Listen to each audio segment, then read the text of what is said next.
ఈరోజు మనం చర్చించుకోబోయే జీవన సమస్య లో జ్వరం. అసలు లో జ్వరం అంటే ఏమిటి, ఈ లో జ్వరం రావడానికి కారణాలు ఏమిటో వివరిస్తారా అండి? కొంతమంది లో జ్వరం అంటుంటారు, నాకు లో జ్వరం వచ్చింది, జ్వరం ఉన్న లక్షణాలు కనపడుతున్నాయి అంటుంటారు.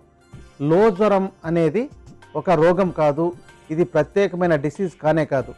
కేవలం కొన్ని లక్షణాలను ఆధారంగా చేసుకొని దీనికి లో జ్వరం అని పేరు పెట్టారు. ఆధునిక వైద్య పరిభాషలో లో గ్రేడ్ ఫీవర్ అని ఒకటి ఉంది. ఈ సమస్య ఉన్నట్లయితే అది తప్పనిసరిగా చికిత్స చేసుకోవాల్సిందే, అంతేగాక దానికి సరైన కారణం కూడా లేదు.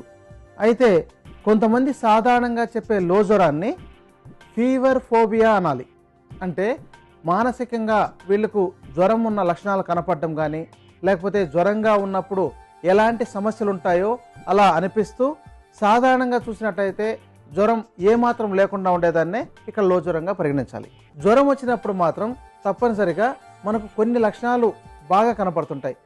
ఇలాంటివేవి కనపడకుండా కేవలం మనకు లోపల జ్వరం ఉంది, ఆకలి వేయట్లేదు, విశ్రాంతి తీసుకోవాలని ఉంది, అలాగే మనకు నీరసించిపోతున్నట్టుండే లక్షణాలు కనుక కనపడుతున్నట్లయితే ఈ లో జ్వరంగా భావించవచ్చు. దీన్ని మనం కొన్ని రకాల మార్పుల ద్వారా లేకపోతే చిన్న చిన్న చిట్కాల ద్వారానే కూడా సరి చేసుకునే అవకాశాలు ఉన్నాయి. సాధారణంగా జ్వరం రావడం అనేది మన ఆరోగ్యానికే, అంటే మన శరీరంలో ఉండే మలినాలన్నింటినీ శుద్ధి చేయడానికి, శరీరానికి కావాల్సిన విశ్రాంతిని ఇవ్వడానికి ఈ జ్వరం అనేది వస్తుంటుంది. అయితే ఇలాంటి లో జ్వరం లక్షణాలు కనపడుతున్నట్లయితే మనం తప్పనిసరిగా విశ్రాంతి తీసుకొని శరీరాన్ని శుద్ధి చేసుకోవాలి. అంటే లోపల పేరుకున్న మలినాలన్నింటినీ బయటికి వెళ్ళడానికి తగిన వమన విరేచన చికిత్సలు, అంటే వాంతి చేయించుకోవడం కానీ లేదా విరేచనానికి ఔషధం వేసుకొని విరేచనం చేయించుకోవాలి. అలా చేసుకున్నప్పుడు లోపల ఉన్న మలినాలన్నీ శుభ్రమయ్యి మనకు ఆకలి సక్రమంగా అవ్వడం, అలాగే తిన్న ఆహారం సరిగా జీర్ణం అవడం, అంతేగాక ఉత్సాహంగా ఉండడం ఇవన్నీ ఉంటాయి.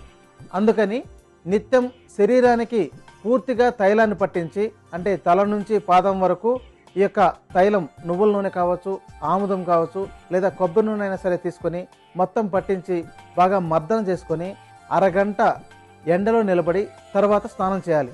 ఇలా వారం రోజుల పాటు చేస్తున్నట్లయితే శరీరం చాలా ఉత్సాహంగా తయారవుతుంది. అంతేకాక లోపల పేరుకున్న మలినాలన్నీ కూడా చెమట రూపంలో బయటకు వచ్చేస్తాయి. అలాంటి పరిస్థితుల్లో మనకు ఈ లో జ్వరం ఉండేటప్పుడు ఉండే లక్షణాలు కానీ, లేకపోతే దీనివల్ల ఎదురయ్యే ఇతర సమస్యలు కానీ ఏవి రాకుండా కాపాడుకోవచ్చు, వచ్చున్నా సరే తగ్గిపోతాయి. సుబ్రహ్మణ్యం గారు, మరి ఈ లో జ్వరం నివారణకు ఉపకరించే ఆయుర్వేద ఔషధం ఏ విధంగా తయారు చేసుకోవాలో వివరిస్తారండి? ఇంతవరకు చెప్పిన లక్షణాలు, ముఖ్యంగా లో జ్వరం ఉండేటప్పుడు మనకు ఎలాంటి లక్షణాలు కనపడతాయో అవి గనక ఉన్నట్లయితే ముందుగా మీరు శరీరానికి తైలాన్ని పట్టించి మర్దన చేసుకొని స్నానం చేసిన తర్వాత ఇప్పుడు చెప్పబోయే ఔషధం తయారు చేసుకుని ఉపయోగించినట్లయితే అద్భుతమైన ఫలితాలు వస్తాయి. దీనిలో మనకు బాగా ఉపయోగపడే మంచి ఔషధ మూలిక తుంగముస్తలు. ఇలాంటి గడ్డల్ని తాజాగా ఉన్న వాటిని తవ్వి తీసి కడిగేసి వాటిని వెంటనే కచ్చా పచ్చాగా దంచి నీళ్ళలో వేసి కషాయం కాచి ఆ కషాయంలోకి కొద్దిగా సైంధవలవడం కానీ లేదా బెల్లం లేదా పటిక బెల్లం ఏదైనా సరే వేసుకొని మంచి రుచికరంగా తయారు చేసుకొని తాగినట్లయితే ఈ యొక్క సమస్య తొందరగా తగ్గుతుంది. 10 రోజుల పాటు ఉపయోగిస్తే అసలు శరీరం చాలా ఉత్సాహవంతంగా తయారవుతుంది. అంత మంచి ఔషధ మూలిక ఇది. ఇది తాజాగా లభించే వాళ్ళు తయారు చేసుకుని ఉపయోగించుకోవచ్చు. అలా దొరకని పక్షంలో మార్కెట్లో తుంగముస్తలు అనే పేరుతో లభిస్తుంది. మార్కెట్లో లభించిన దాన్ని తీసుకొచ్చి శుభ్రపరిచి దంచి చూర్ణం చేసుకోవాలి. అలా తయారు చేసుకున్న చూర్ణం 50 గ్రాముల మోతాదులో తీసుకోవాలి. ఇప్పుడు ఔషధం తయారు చేయడానికి తగినంత మోతాదులో కలుపుతున్నాం. తరువాత కావాల్సిన మరో ఔషధ మూలిక నేలవేము. తాజాగా ఉన్నదాన్ని సేకరించుకొని బాగా నూరి మెత్తటి పేస్ట్ లాగా తయారు చేసుకొని చిన్న చిన్న గోళీలు తయారు చేసుకొని ఒక డబ్బాలో దాచుకొని నిత్యం ఉపయోగించుకోవచ్చు. కేవలం ఈ ఒక్క మూలికతోనే కూడా ఈ యొక్క లో జ్వరాన్ని నివారించుకోవచ్చు. అయితే తాజాగా దొరకనప్పుడు మార్కెట్లో కిరాత తిక్త అనే పేరుతో లభిస్తుంది. దీన్ని తీసుకొచ్చి శుభ్రపరిచి దంచి చూర్ణం చేసుకోవాలి. అలా తయారు చేసుకున్న చూర్ణం 25 గ్రాముల మోతాదులో తీసుకోవాలి. ఇప్పుడు ఔషధం తయారు చేయడానికి తగినంత మోతాదులో కలుపుతున్నాం. దీని తర్వాత కావాల్సిన మరో ఔషధ మూలిక తిప్పతీగ. దీనిని మీరు తాజాగా ఉన్న వాటిని సేకరించుకొని, ముఖ్యంగా ఈ యొక్క కాండాన్ని తీసుకొని చిన్న చిన్న ముక్కలుగా కోసి ఎండబెట్టి చూర్ణం చేసుకోవచ్చు. పచ్చిదే దొరికినప్పుడు దాంతోనే ఔషధం తయారు చేసుకోవచ్చు. అంటే ఇప్పుడు చెప్పబోయేవన్నీ మీకు అందుబాటులో ఉండేవే కనుక వీటిని తాజాగా ఉన్న వాటిని తీసుకొని ఔషధం తయారు చేసుకుంటే 2 రోజుల్లోనే మీకు సమస్య తగ్గిపోతుంది. అంత అద్భుతంగా పనిచేస్తుంది. అందుకని వీలైనంత వరకు తాజాగా ఉన్న వాటిని సేకరించుకొని ఉపయోగించుకోండి. ఇలా లభించిన వాళ్ళు మార్కెట్లో తిప్పతీగ అనే పేరుతో లభిస్తుంది. వాటిని తీసుకొచ్చి దంచి చూర్ణం చేసుకొని ఆ చూర్ణాన్ని 25 గ్రాముల మోతాదులో తీసుకోవాలి. ఇప్పుడు ఔషధం తయారు చేయడానికి తగినంత మోతాదులో కలుపుతున్నాం. దీని తర్వాత కావాల్సిన మరో ఔషధం జీలకర్ర. జీలకర్రను బాగా శుభ్రపరిచి కొద్దిగా దూరగా వేయించండి. అలా వేయించిన తర్వాత చూర్ణం చేయాలి. అలా తయారు చేసుకున్న చూర్ణం 12.5 గ్రాముల మోతాదులో తీసుకోవాలి. ఇప్పుడు ఔషధం తయారు చేయడానికి తగినంత మోతాదులో కలుపుతున్నాం. దీని తర్వాత కావాల్సిన మరో ఔషధం పటిక బెల్లం. పటిక బెల్లాన్ని ఇక్కడ 100 గ్రాముల మోతాదులో తీసుకోవాలి.